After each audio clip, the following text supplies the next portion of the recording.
Halo Sobat Malayati, kembali lagi dengan kami, Taruna Madya Politeknik Pelayaran Malayati. Nama saya adalah Taruna Madya Faris Abdul Ramadan dan di sebelah saya adalah Taruna Dharma Prasetyo. Nah, baiklah, kami di sini akan memberitahukan kepada kalian situasi bagaimana cara kondisi belajar Taruna-Taruni Politeknik Pelayaran Malayati. Oh ya, sebelum kalian mengikuti kami, jangan lupa ya di subscribe, like, and comment, and share juga. Come on, ayo. Jin masuk. Siap, masuk.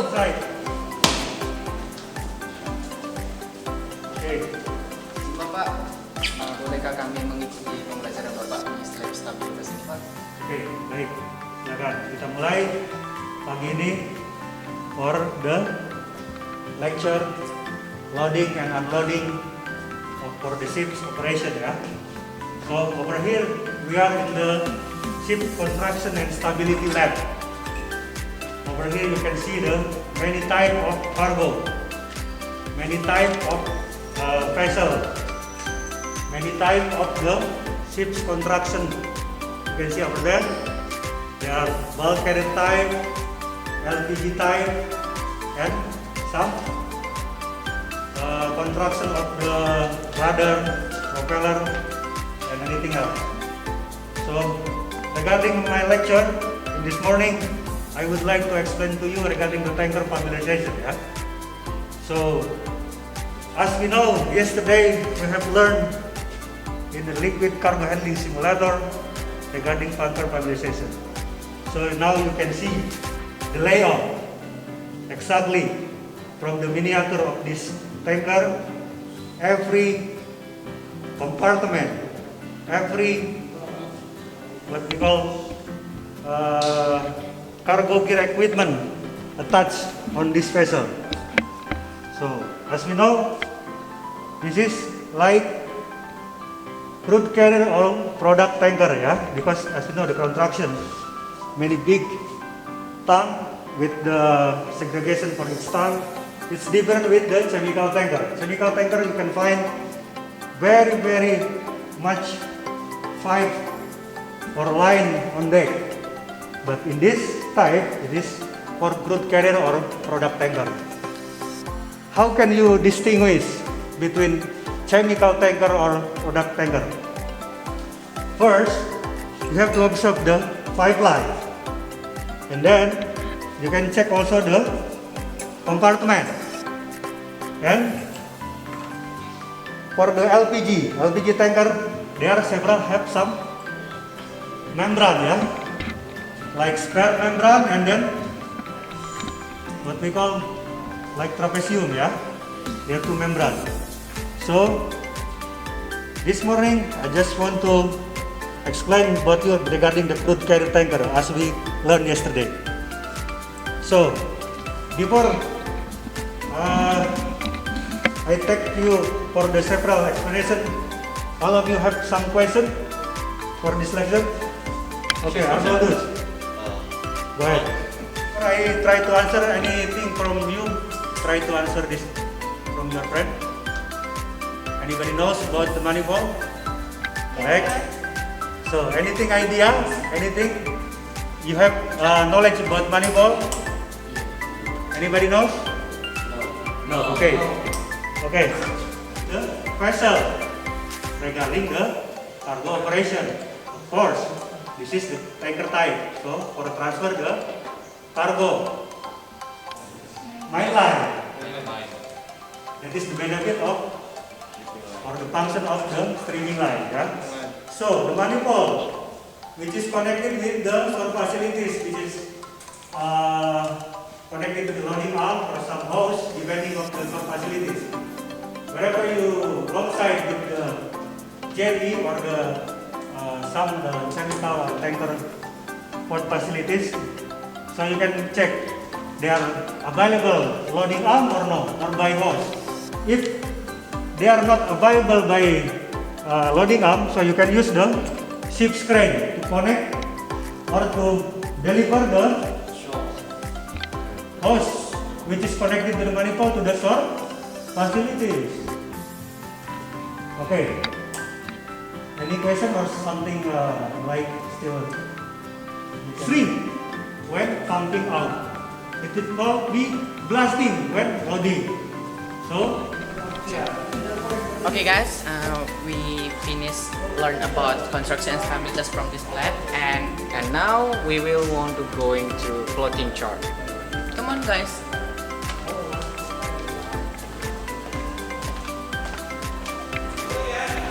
Oke guys, selanjutnya kita akan melihat bagaimana cara tentang pelajaran tentang kompas dan sistem kemudi. Ayo ikutin kami. Awas, ini depan, awas. Horizon. Yes. Yes, cadet.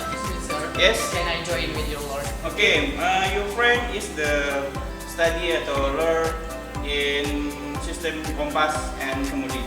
From the first, you know, your ship can be true to heading, correct to heading. We have to check in my compass. 030. Okay, 030 degrees. Okay, so you heading now 030 degree according to magnetic compass.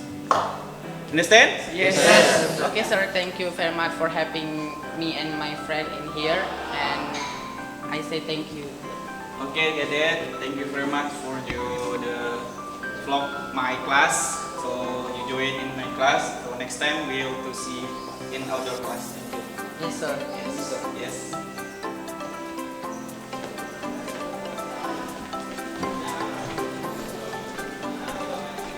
Okay guys, now we here in front of plotting object lab, and I will to show you how can I plotting object. Come on guys. Follow. Izin masuk. Siap, masuk.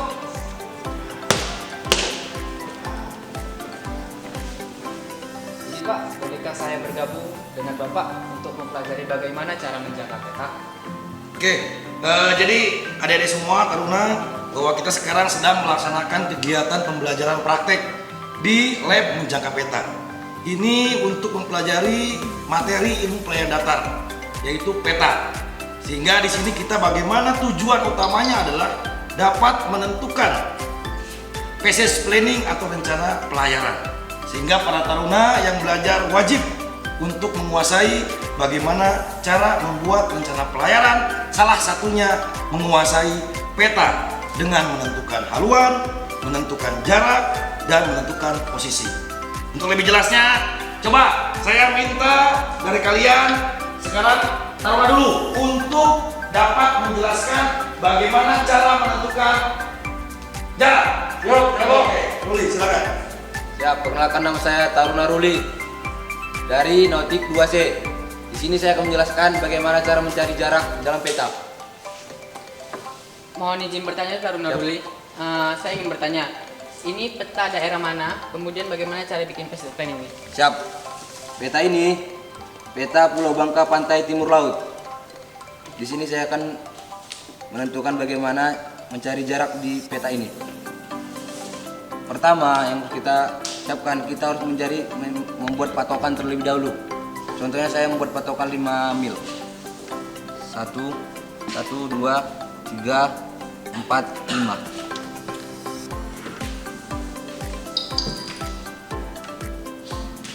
Ini setelah kita mendapatkan patokan 5 mil, kita pindahkan dan mencari jarak yang sebenarnya.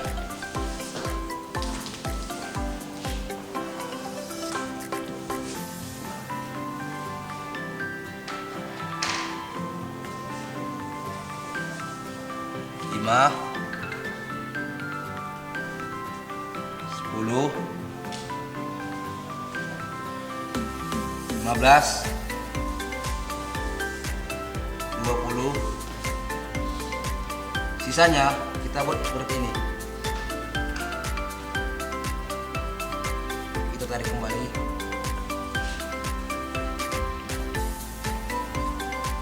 Satu, dua, tiga, empat, 4,5. Berarti jarak yang sebenarnya di sini adalah 29,5 mil. Terima kasih taruna yang sudah menjelaskan jarak, dan itulah salah satu cara dalam kita nanti akan membuat rencana pelayaran atau PSS planning. Baik, selanjutnya saya ingin minta Taruni untuk menjelaskan bagaimana cara menentukan posisi. Siapa yang bisa? Siap. Oke, silakan. Saya Taruni Madia Fiskia Lorenza dari Nautika Charlie DP4.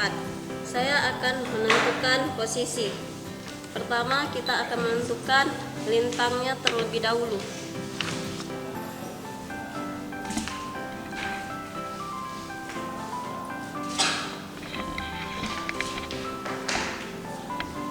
Jadi, bawa ke sini.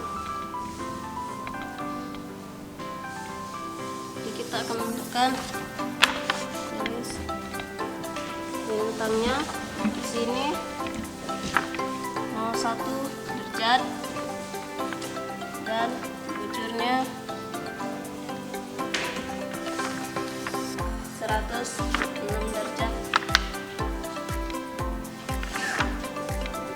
Kita akan menentukan menit.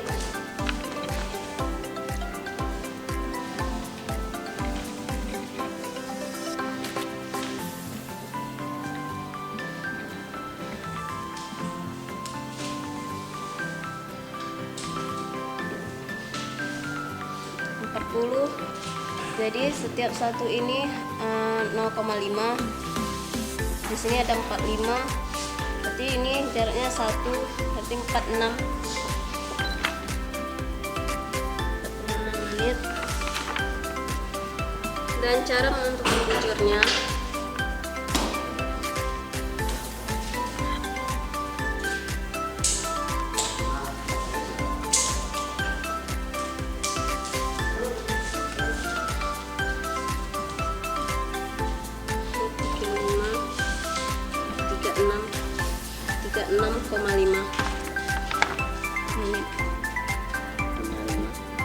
menit.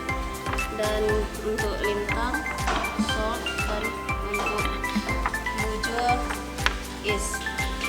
Sudah cukup sekian penjelasan dari saya. Terima kasih. Terima kasih kepada Taruni Madia Lorenza atas penjelasannya. Oke, baiklah. Tadi itu adalah salah satu contoh bagaimana tadi untuk proses dalam menentukan atau membuat rencana pelayaran, dalam menentukan jarak, dalam menentukan posisi, dan nanti ada cara juga menentukan yang lainnya. Itu saja yang bisa kita sampaikan. Sedang belajar lagi. Siap, terima kasih Bapak telah mengajari kami bagaimana cara menentukan peta. Mohon maaf jika kami mengganggu dan kami izin. Baik, ya silakan.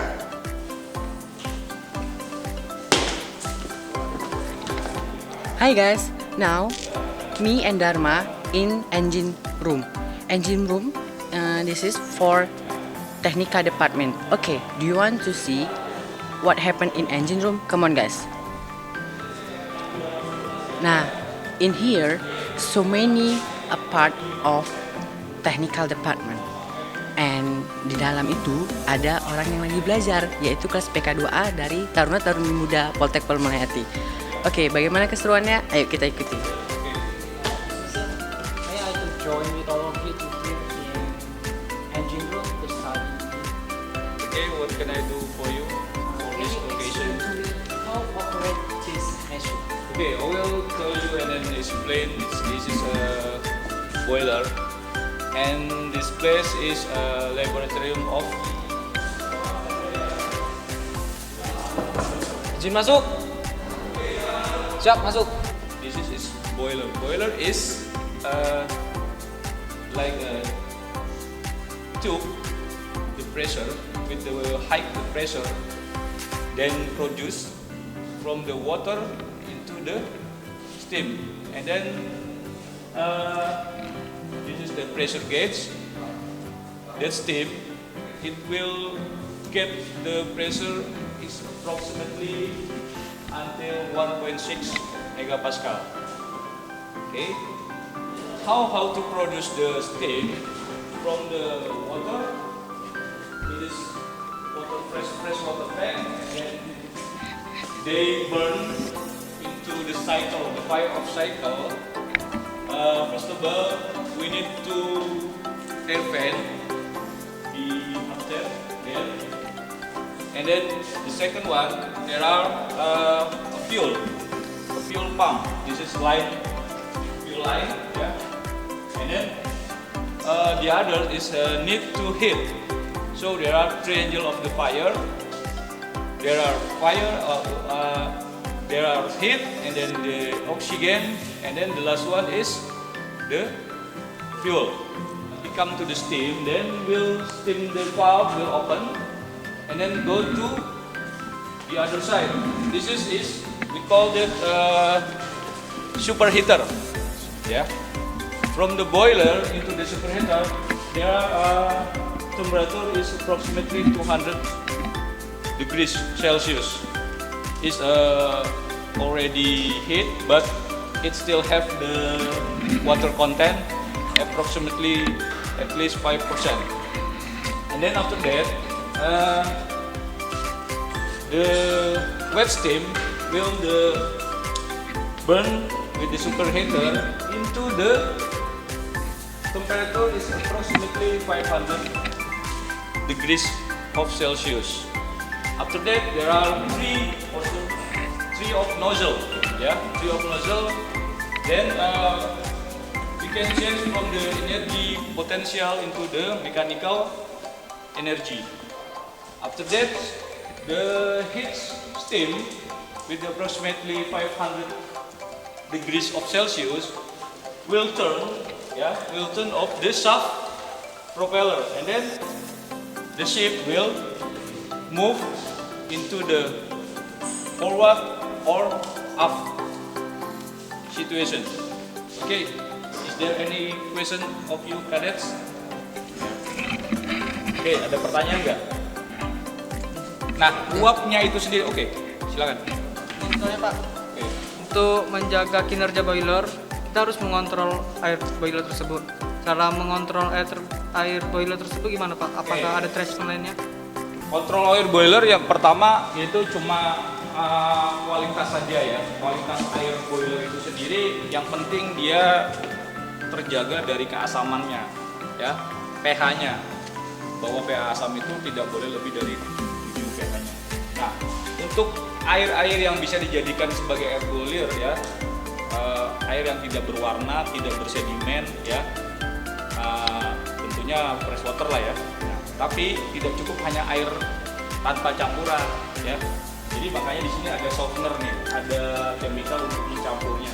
Sehingga air yang sudah tercampur dengan chemical baru bisa dipakai untuk diproses di boiler tersebut ya. Nah, air ini tidak terbuang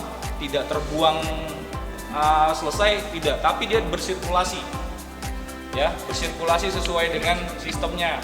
Steam sudah dipakai buat muter dari sumbu-sumbu itu, maka steam itu akan didinginkan lagi di kondenser ya. Nah, di kondensor ini kondensor pesawat heat exchanger atau perubah panas.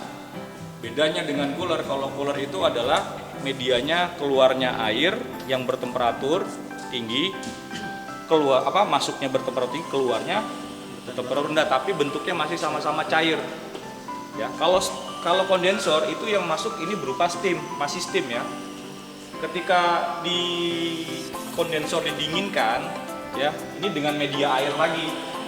Ya, sebagai zat media pendinginnya adalah air tawar, sama-sama air tawar. Kalau di kapal, air tawarnya didinginkan oleh air laut.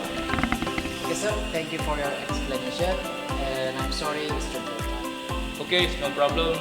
With my pleasure to both of you come to our class in this lab, the turbine steam lab, and then I hope both of you knows as well as the process of the turbine steam into the energy mechanical, from the energy potential into the energy mechanical. So they have to turn propeller into forward and then out. Okay, thank you. Okay, go ahead. Oke guys, itu tadi adalah pelajaran tentang turbin uap. Nah, sekarang kalian paham kan apa itu turbin uap? Nah, baiklah, sekarang kita pergi ke ruangan bagian teknik yang lainnya. Mau tahu kemana kami pergi selanjutnya? Ayo ikutin terus vlog kami ya. stay victorious for all seafarers in the world. And from the cadet, we should learn. I believe you can do it and we can do it.